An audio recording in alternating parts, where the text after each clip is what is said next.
And welcome back, everyone. Welcome back to the first qualifying match of the RSL Season 4 Korea Server Qualifier. Here we go. We're here. We finally reached the first of many best of fives. And spawning in the bottom right corner of Celestial Enclave, we have the red Zerg player, the South Korean Zerg, representing Team Falcons. It is Rogue.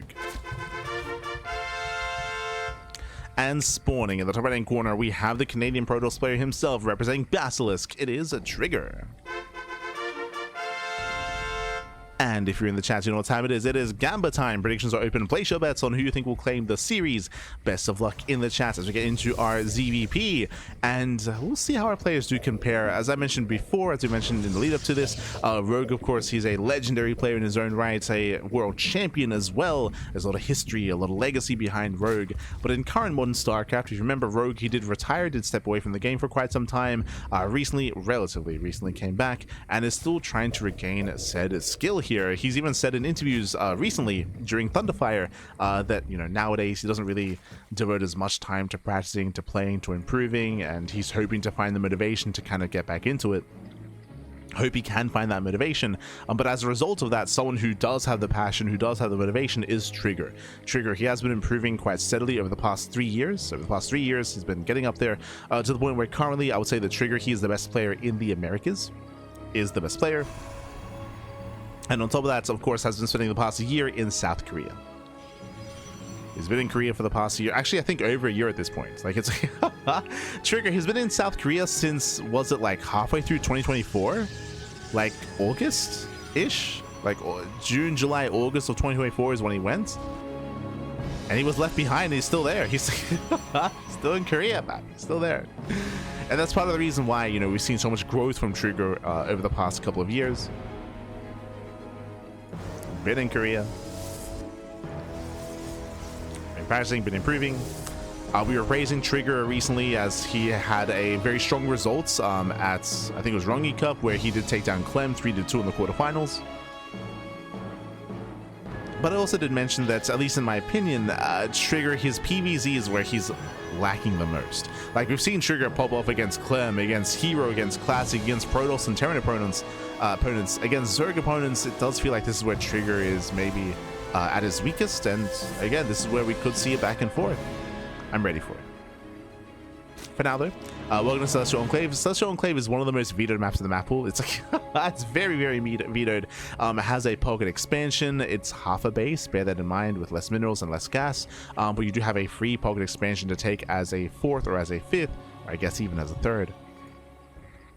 Trigger taking the linear third base instead, saving that base for a little bit later. But because the two bases are so defendable and so secure, it's very difficult as a Zerg player to apply pressure, to harass, and to really get any damage done in the early to mid game. It's easier to be defensive here, it's easier to build up into a longer later game as a Protoss player, and we'll see what kind of direction Trigger takes us in. We have been seeing a lot of charge-based mid game in the past couple of weeks. If you've been watching a lot of Hero and Classic, we've been seeing a lot of charge and less blink, but typically that's on more aggressive maps. On a larger map like Celestial, I'm leaning more towards blink, into maybe even a faster fleet beacon. We'll see. At the same time, Rogue is running. Rogue, hatch gas pool, droning, saturating, claiming his third base. Everything's looking normal from the side of Rogue for the time being.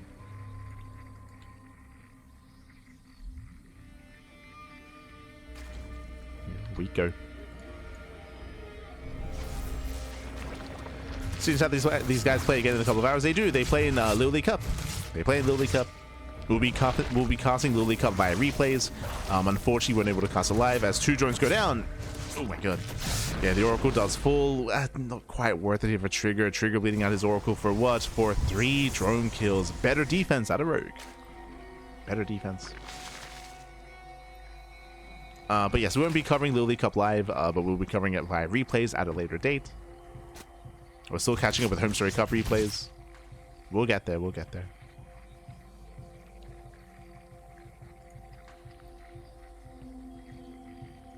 As Trigger does rotate, looking for a way in.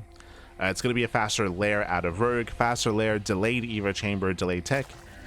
So Rogue is being greedy. It's being greedy here as well, which is what we expect, right? Like, Celestial Enclave is a game of greed. Is a map of greed. It's all about cutting corners. Bit of say shade into the mineral line. They pick up one drone. Just one. One drone goes down. Meanwhile, we actually spoke about this as the Oracle does try to find... Oh no! The Oracle does overextend. Oracle has to back up, has to pull away. But we spoke about this. Charge. Charge is now in production for Trigger, not Blink. Again, this is a much more common follow-up. Going to +1 and Charge. Into a more Immortal Archon heavy composition in the mid-game. This has been the go-to. It does allow the Protoss player to be more aggressive, more assertive. It allows him to punish a Zerg player for skipping roaches. Speaking of, Rogue is skipping roaches. Straight Hydra Den. Layer into Hydra Den into delayed Evo Chamber, so skipping roaches, delaying Banelings as well, going straight Ling Hydra does mean that if Trigger were to be more assertive and aggressive, he could find some damage. We'll see. Otherwise, I believe Rogue's win condition here is to rush into Hydra Tech and rush into Lurker Tech. Like, we've seen this style quite prominently from Rogue, where he's been very fond of just getting into Lurkers as quickly as possible. Yep, there it is, Infestation Bit. So Infestation Bit, that's for Hive, that's for the Lurker 10 and Lurker upgrades. If you remember, Rogue was doing this quite a lot in the last map pool. The one with the gold bases in the center and the closed off center as well. God, I'm so bad remembering like map names. But it lasted 2 map pools. It had like a forward third and like a more donut kind of shape, with the middle that was like completely walled off with active like massive tumors that did bleed out over time. Anyway, that was like a year ago.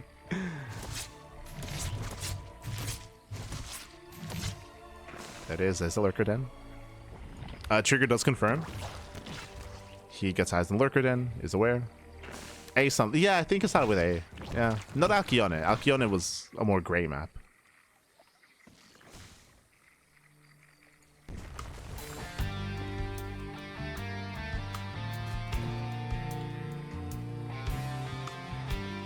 It was very yellow. But anyway, Trigger does move out, and there's a window. There's a window in time. Pre-Lurker, remember, what does Rogue have? No Banelings, no Roaches. And here comes Trigger pushing forward, trying to punish the greed out of Rogue, and trying to kill him pre-Lurker. And without Lurkers, this army is so fragile. Here comes the first Lurker. Yeah, GG. GG gets called. Rogue caught completely with his pants down. Too much greed, and Trigger takes game number 1. GG. GG, well played. Once again, Rogue was just being hyper greedy. No Roach Warren, no Baneliness, straight Hive Tech, straight Lurkers. He had nothing to defend. GG. And this is also why we've been seeing a rise in prominence of these charge-based follow-ups, because going into charge instead of blink allows you to go for these pushes, allows you to punish Zerg players that cut corners. GG. GG, well played. Trigger takes the lead in the series, and now we're going to be loading into game numero 2.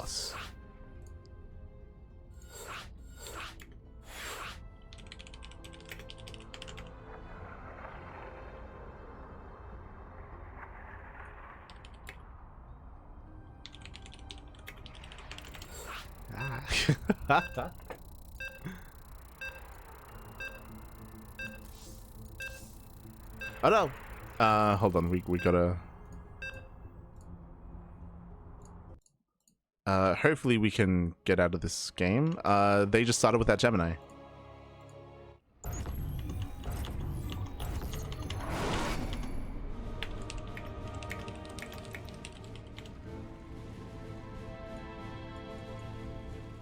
Can we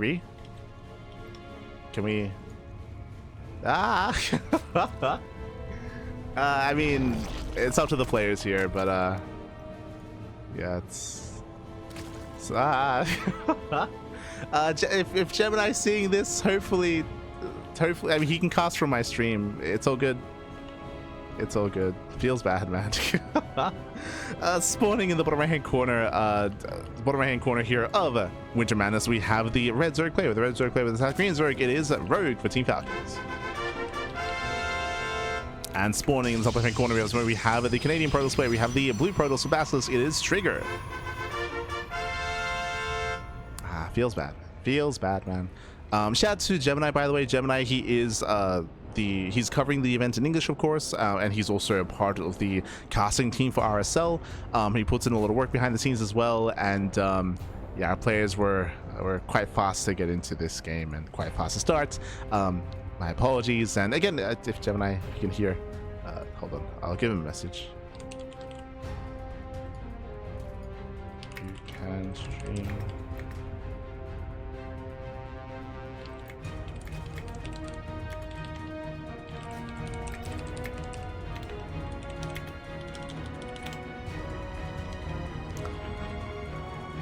There we go. Here we go. We're getting into the next game. And so far, again, Trigger does take a lead in the series. It's going to be a best of 5, so we have plenty more games ahead of us, plenty more games to come. And I would imagine that Rogue is not going to be anywhere near as greedy this time. So far, Hatch, Gas, Pool. And I should emphasize as well that the greed that we saw out of Rogue was also very map dependent, right? Title Citadel, Celestial Enclave is a map of greed, as we were trying to emphasize at the start of the game. And Rogue was cutting all those corners, and then bam, he got punished. Here on Winter Madness, we shouldn't be cutting as many corners. We should be calming down, playing it safe, settling in. So in chat, do we know if our toast is scheduled to fly out for any kind of final offline play? We don't know that, but I think you can make a safe assumption that he will. But also remember that the offline finals will most likely be in December. So you're talking about like, yo, do we know if our toast is going to go to an event in like 11 months or like 10 months? It's a ways away. So I'd safely assume that probably he will, but that's going to be, you know, in 10, 11 months at the end of the year. It'll be quite some time until that happens.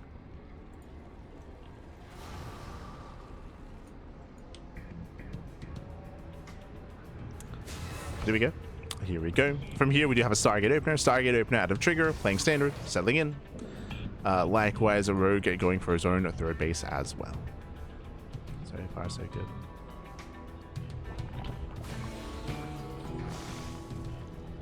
Likewise, there's no WSIS game heart, so we'll do our best to counter unit deaths and to keep an eye on what's going on. We'll do our best. As that Trigger does threaten a shade. Two ups, they do one-shot drones, getting one, getting 2 drones so far. And 2, 3, 4. Oh, this is getting out of hand. Did we get up to 5? Not quite, but 4 drone kills already. Ay, ay, ay. That should not be happening. So rough losses here for Rogue. As he does move out for a counterattack. Meanwhile, Trigger, he's waiting back at home with that Oracle. Do you have a second Oracle on the way? So building up into multiple Oracles. Into that standard follow-up. And we'll see if Trigger once again goes into charge or if he goes into blink instead. Yeah, it's all good. It's all good. But again, that's quite a ways away.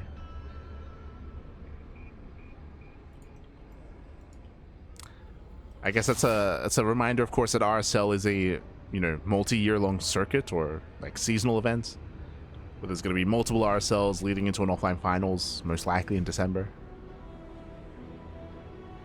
Building up to it. Meanwhile, the Oracles, they move out. As they move out, the Rogue does try to move in. Trigger is in position. Double Oracle into the natural. Getting 1, getting 2. 2 drones do get picked up. Do we get 3? Oh my god, one of the Oracles does sustain a lot of hits and barely does get away. Yeah, barely moves out. So Trigger this time does save his Oracles. And behind this so far, it's been 7 drone kills. 7 drones going down. And once again, the Lair first out of Rogue. Lair before Evo Chamber, before Roach Warren, before anything else. But this time, we do have a safety Roach Warren. True. Remember, last game we skipped it. Last game we did skip the Roaches.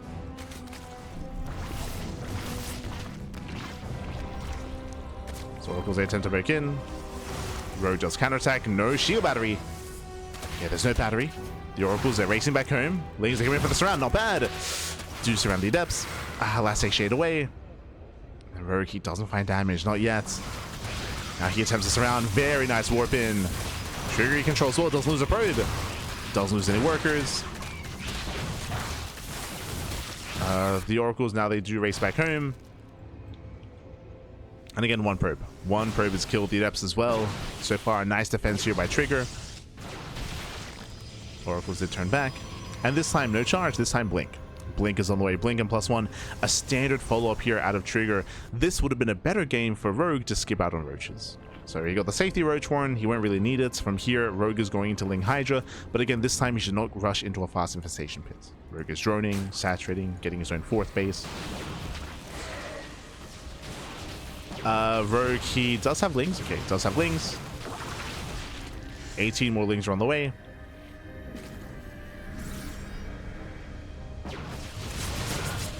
Coming in for this round. Oh, Stasis goes off. Okay, Stasis goes off the Oracles. They do activate their pulsar beams. Lings are going down. Oh, and the first Oracle does get sniped. Not bad. Rogue holds. Rogue, he does hold on. I say that we have more Stalkers rallying in. 11 Stalkers in total. Swapping in 5 Stalkers at a time.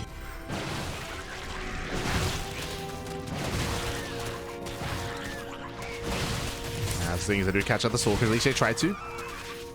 Gets one. But that's still a lot of Stalkers. And Rogue is trying to get into Hydra production, still bleeding out a lot of Lings.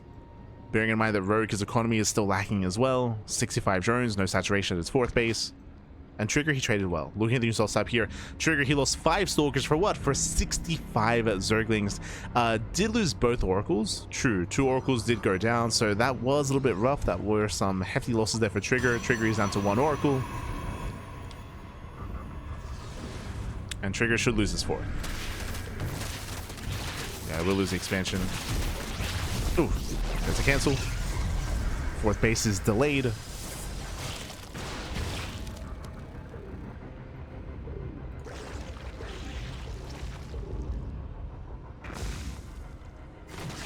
Rogue is setting up.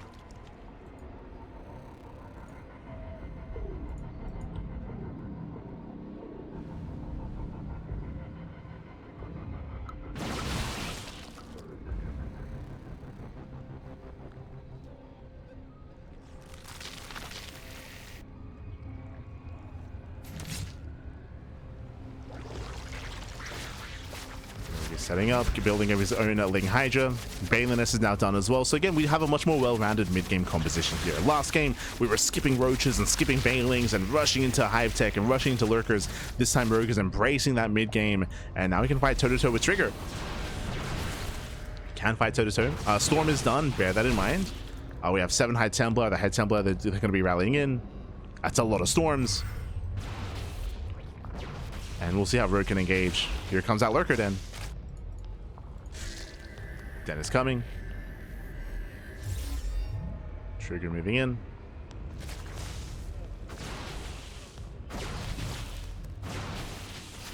Oh. Bailey's able to forward. So far the Storm's a solid. Bailing speed is not yet done. Oh, and he's being abused. Yeah, no bailing speed. Zealous, they peel off for a flank. Oh, they run into the bailings. Yeah, rough flank there for Trigger. Even forced to waste a Storm. But there's still 8 High Templar. And behind this, we have a Fleet Beacon. Fleet Beacon's on the way. Trigger is thinking about Sky Toss. Thinking about at least the Mothership. Bailing speed is now done. Trigger, we can't be too wasteful with these Storms. And Trigger does pull back.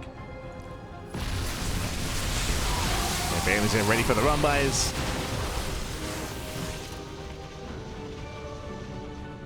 Run-bys are dealt with. And Trigger, he pulls back. He pulls back home. Here we go. We have +1 air attack on the way. For real this time. Getting +1 air attack. We have shield weapons. Tempest production has begun. Getting ready for the Mothership. Second Stargate. Sky Toss is upon us. And this is where I'm concerned for Rogue. Rogue, we've been seeing like a bit of a back and forth here. And for the most part, Trigger has been looking solid when it comes to his economy. He's now walling up back at home. My concern is that Rogue is getting ready for Lurker tech. Meanwhile, we don't need Lurkers anymore. We need Spire tech. The Sky Toss is coming.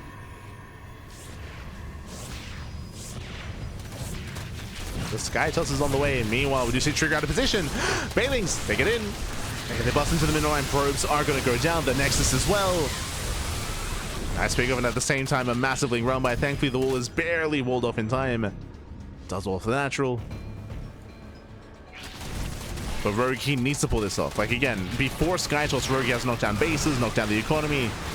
He kind of lets a Trigger freely get into Skytoss. Can't let it happen. There we go. Double Spire. Double Spire's on the way. Lurker upgrades as well. Rogue, he's getting ready for Corruptors for the anti-Skytoss army. Vipers, Lurkers, Corruptors. It's all coming. And Trigger is slowed down. Right, Trigger, he just lost 2 bases, or just lost 1.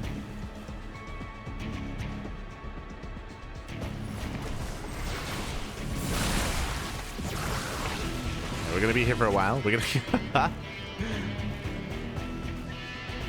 I still do think that Trigger should be able to perfect his army a little bit faster, but he actually canceled the Tempest. Oh, yeah, canceled the Tempest, going to Mass Carrier instead. There's a bit of a give and take here. Technically, Tempests are superior. Like Tempests, they have a little more range. They're a little more efficient. That is true. Nice run by the Rogue. Ooh, kills the expansion. Yeah, it does kill the base. Hatchery was also okay. We just kill each other. Rogue will lose a hatchery. Trigger will lose a Nexus.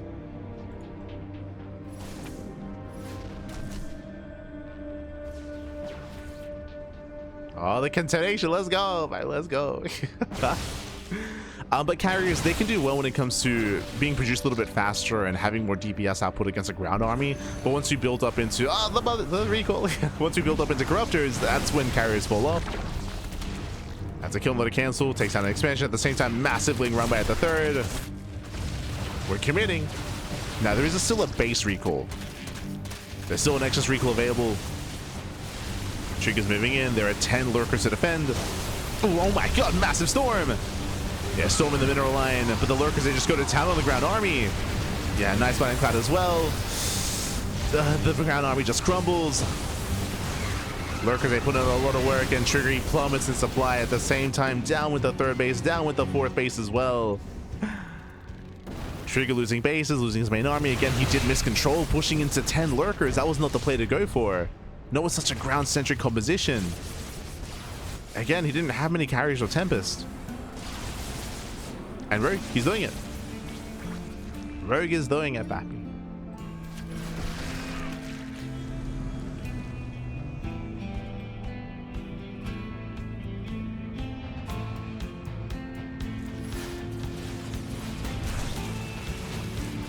And Rogue, he's pulling Trigger apart. Behind this, a Rogue is building up more Corruptors. We got 18 Corruptors, 7 Lurkers. We got 2 Vipers as well. We got a massive army here. And Trigger needs time. He has time to recover. He just misjudged how many Lurkers there were in position.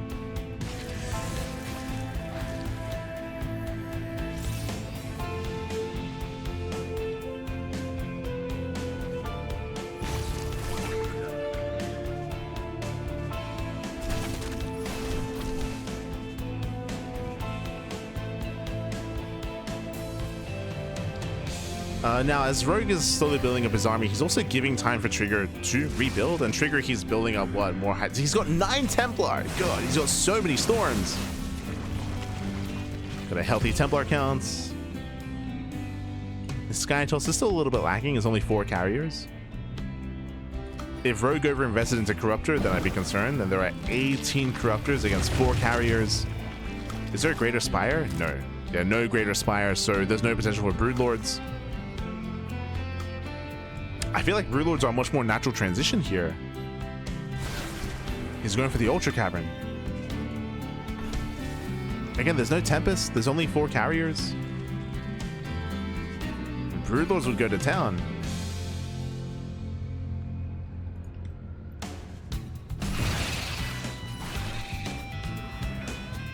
But Trigger, he's rebuilding his bases. Rebuilding his expansions.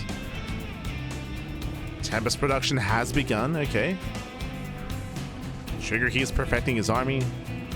Rogue is accumulating a bank, but I mean, he has to. His army composition it's less efficient.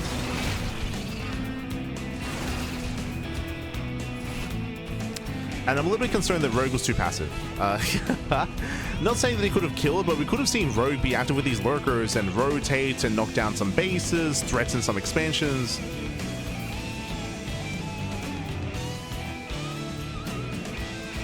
The momentum that Rogue once had, it's not really there anymore.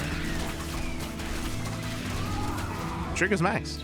He's maxed out. And he's not maxed with like a subpar gateway army. Like, no, it's this is pretty high tech.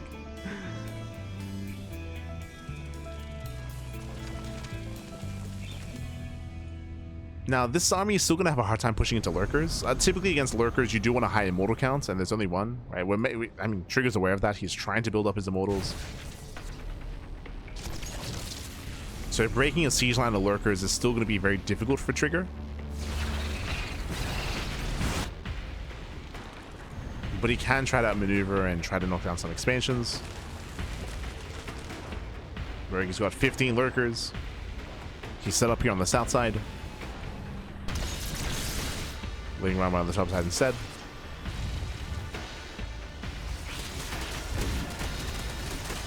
Yeah, going for the Night Storm, trying to abuse the immobility of Trigger's army. Ooh, that's a kill. It's a kill, not a cancel.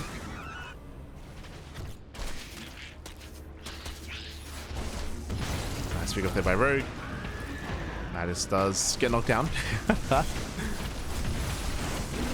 Still no Greater Spire, bear that in mind. As we're going for the Nidus into the main. Ooh, and there's no warp in. Again, you can see here that Trigger, he's maxed. He's maxed out. He can only warp in one unit at a time. But Trigger, he does find some damage. He does get into a mineral line. Yeah, he's pushing further in. At the same time, Lings, they flood into the natural. Nidus into the main. Main army's pushing forward. And can he break the siege line of lurkers? Oh god, so many Archons get picked up. Storm try to zone away. Yeah, but Trigger, he cannot push in. Does get a base though. Okay. Gets the expansion. Ling Rambe is dealt with. Nidus was cleaned up. Overall, this is better for Trigger. Trigger, he defends and he kills some expansions.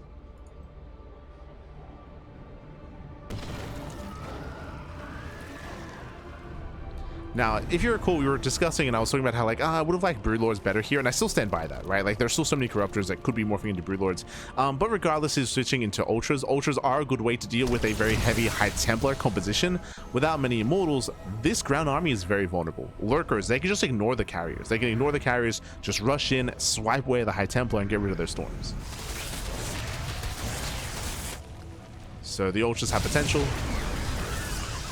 Kindness plating is done.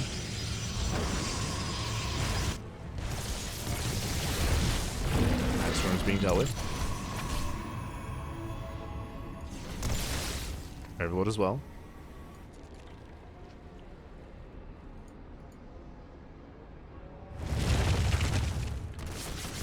Uh, 13 lurkers. We have the majority of the lurkers here on the right hand side. What's protecting this center expansion? What's here? Uh-oh.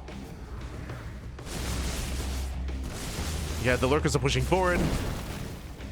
I'll say the lurkers are out of position. Main army moves in. There's 3 ultras. There's 3 ultras here. This is a crazy move out of Rogue. I mean, he can trade bases. Who flinches? Who flinches? Who recalls? Lurker, there it is. There's a recall back home. Trigger gets the expansion. Yeah, but Trigger, he flinched. Trigger, he didn't go for it. He did flinch, did race back home. Lurkers, they do pull back. Now the armies are on the same side as each other. On the same side.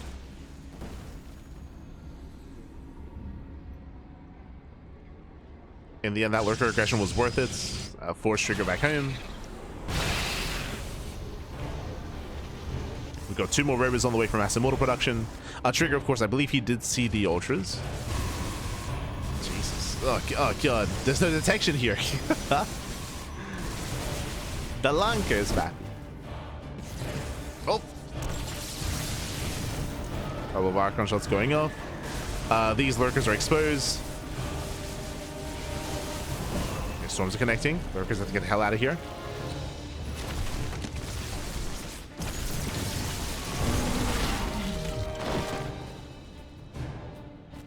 All the lurkers are in the Nidus Worm.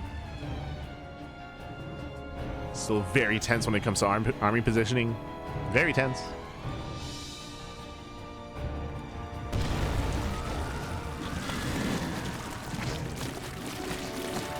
Just rallying out. Main army pushes in.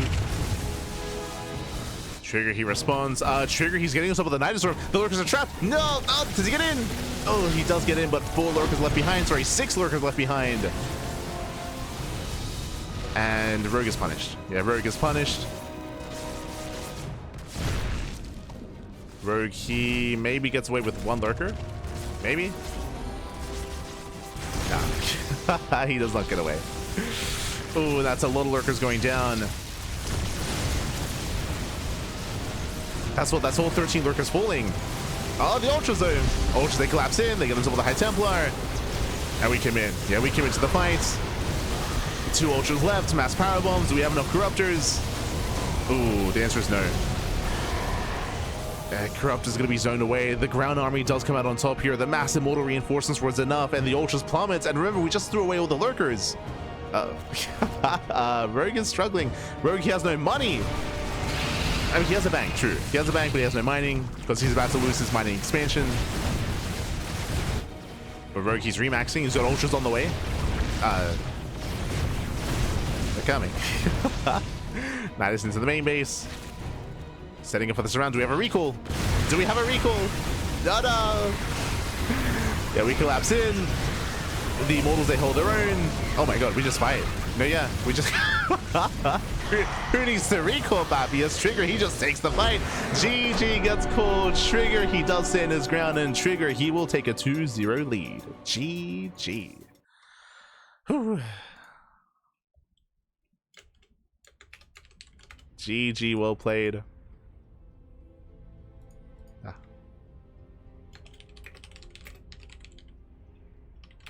There you go. GG well played. With that, Trigger, he takes a 2-0 lead in the series, and Trigger, he's 1 game away from claiming the series. Again, Rogue, he had a bank, but alas, because of his production line, he was just bleeding out Ultras, bleeding out Ultra after Ultra. Nidus was being shut down, and again, at Rogue, he had no more income left available here. Now we're getting into game number 3, potentially the final game of the series. Let's go. Let us go. Potentially the final game.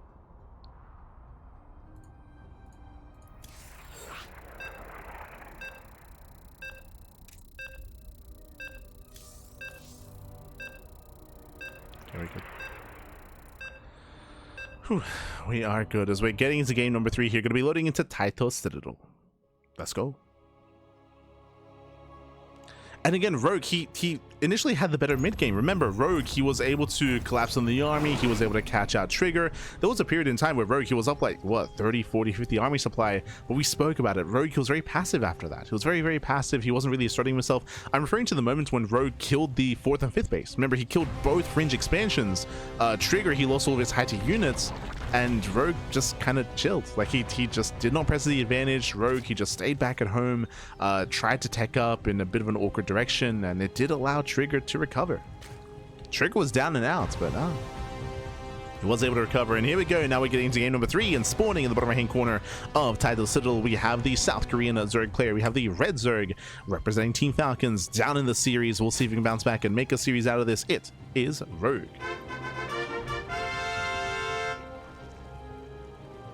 And spawning in the top left-hand corner, we have his opponent. We have the Canadian Protoss player. We have the blue Protoss representing Basilisk. It is Trigger.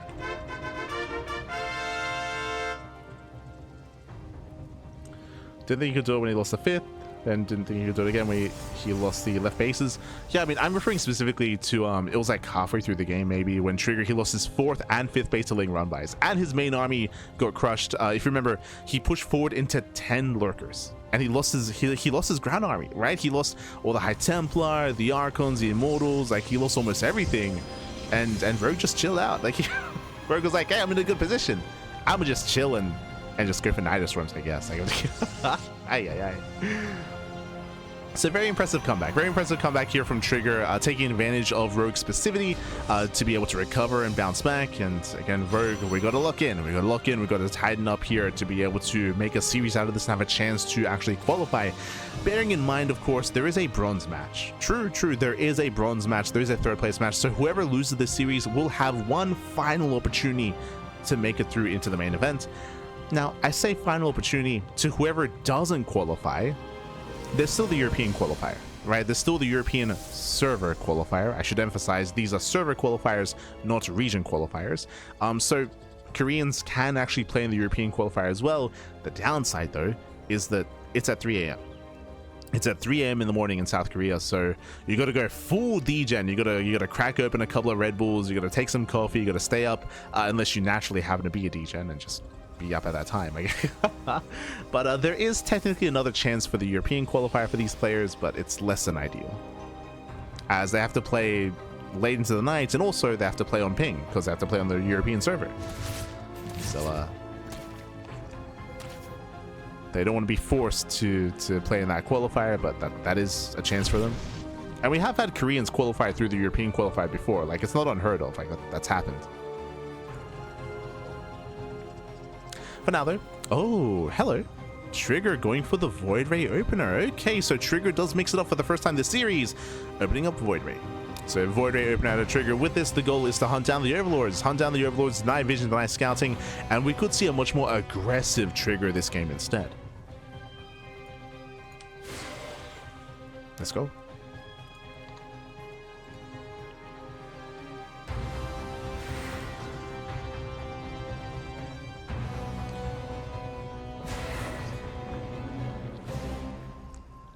As Trigger, he does threaten a shade. Toadeps, they shade in towards the natural.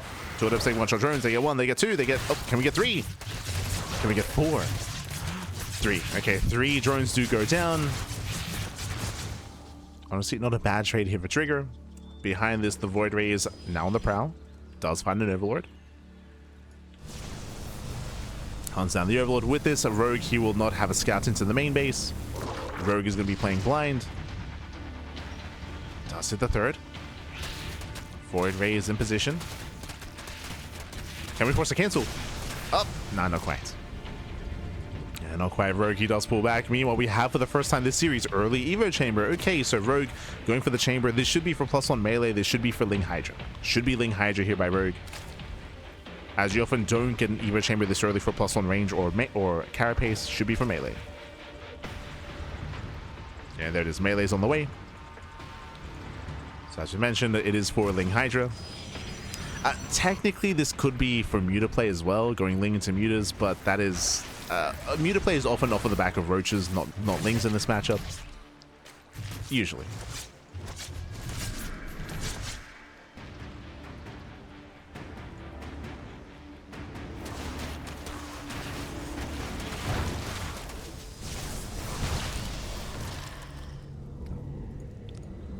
Things they poke in, they pull away. Behind this, we have extra gateways being thrown down. Standard follow-up here going +1 on blink, but we'll keep an eye on the gateway count. It is not unheard of to go for an 8-gate 3-base all-in, and that's already a lot of gateways. I believe that's 6. Yeah, 6 gateways so far. If a Trigger throws down 2 more gates, and if he doesn't take any gases, then he will commit. Revealing slow lots. Oh, that's cheeky. You would never warp in zealots like this unless you opened up charge. Like, there's no reason. Unless you're also mind gaming, because you should I see more gateways, 3-base all in, 3-base all in, 8 gates set up here, no gases at the 3rd base, and again he's faking charge. Now, thankfully, we do have +1 melee, so Mass Ling and Ling Hydra is ideal against these kind of stalker heavy compositions. But you do want Ling Roach. Ling Bane is going to struggle when he's going Ling Bane Hydra. Oh boy. Okay. We'll see if Rogue can pull this off. We'll see if he can survive. We'll see if he can defend. Because, yep, there it is. Actually, are we getting up to more than 8? We're getting up to 10. It's going to be a 10-gate all-in. Yeah, it's a later all-in here. Interesting. So we can soon warp in 10 units at a time, by the way. It's crazy. So 3-base, 10-gate all-in. Trigger, he does move out across the map. This is going to be hitting with a Warp Prism, not with a proxy. And it's hitting with +1 as well. So it's going to be a bit of a later all-in than a regular 8-gate. Extra gateways, Warp Prism, +1. And Rogue has been droning. Oh, he droned up to 70. So Rogue, he did over drone. Jesus, there's Trigger knocks down the expansion. Rogue, he needs time to build up. He's building up his army and more Lings, more Hydras, bringing everything together for one big defense. Can he pull this off? Lings, they come in for the surround. Again, +1 melee is coming in clutch. He's got the melee upgrade. Stasis trap does not quite go off. Rogue pulls back, respects the stasis. He's out 45 Lings so far. Creep is receding. We need more Zerglings. Again, Lings are crucial here. Lings, they do really well when it comes to buffering against Stalkers and also collapsing on them as well. Wasting those Stalker shots. As you have more Lings, you can build up more Hydras. Rogue going for a counter. He's crazy. He's going for the counter attack. Hydras are exposed. Yeah, slow lots are moving forward. Rogue, we need those Lings back in to defend. He goes across the map instead. Gets into the natural, but Rogue is going to be broken. Yeah, he's going to be broken. The boys are being pulled. Rogue is getting desperate. He's getting desperate here. And we'll lose all these workers. At the same time, Lings, they bust into the main. They force offensive warp-ins. It's getting messy. It's getting very messy here. Lings, they killed 14 probes. Decent damage. Slows down Trigger. But was that worth it?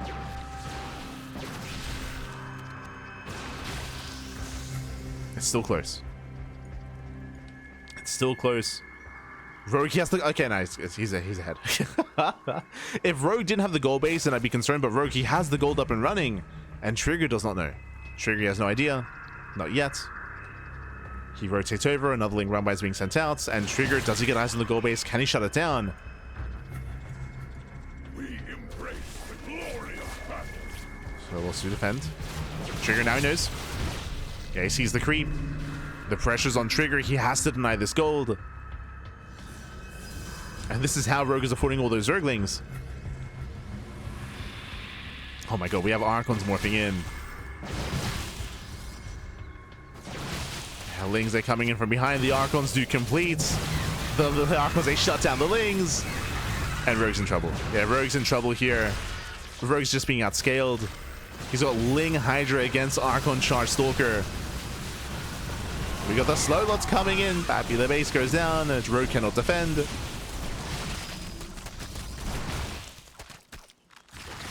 Ay, ay, ay. Este Rogue.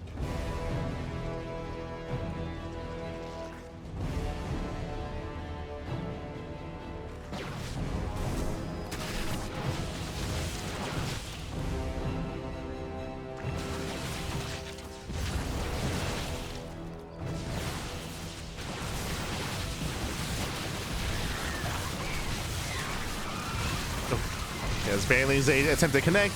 Nice control out of Trigger. He pulls away. Yeah, Banelings, he gets shut down. And with that Trigger, he just collapses on the final army here. Rogue, he has to commit. He's beating out Hydras, and he cannot hold on.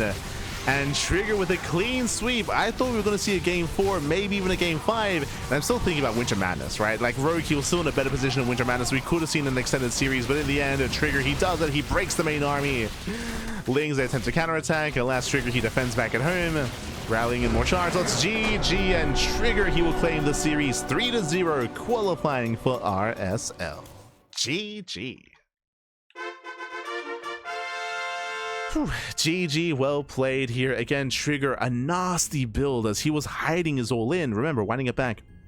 Trigger, what was this build? He went for a 10-gate 3-base all-in with +1 and with a robo. It's delayed. It's later than a regular 8-gate all-in because you're waiting for the robo, the warp prism, and +1. So it's a bit of a different variation, but he was showing zealots. He was showing and revealing zealots early on, making it look like he was opening up charge instead. So very, very cheeky build there by Trigger. Because of that, we saw that we were setting up, or I say we, a Rogue was setting up with Ling Bane instead, investing into Banelings, droning up as well. He droned up to 70, so he over-droned. did invest into tech he didn't need, and he was caught with his pants down. Also, really bold move to go for the Ling run by. He went for the Ling run by. That was the moment where Trigger broke the main army, pushed on in, killed a bunch of drones, got on top of the Hydras. GG. GG, well played. I should also say, like, a shout out to Trigger for adapting mid all-in as well. If you remember, Trigger, he eventually threw down the Templar Archives, and the Archons were crucial. The Archons, they were crucial.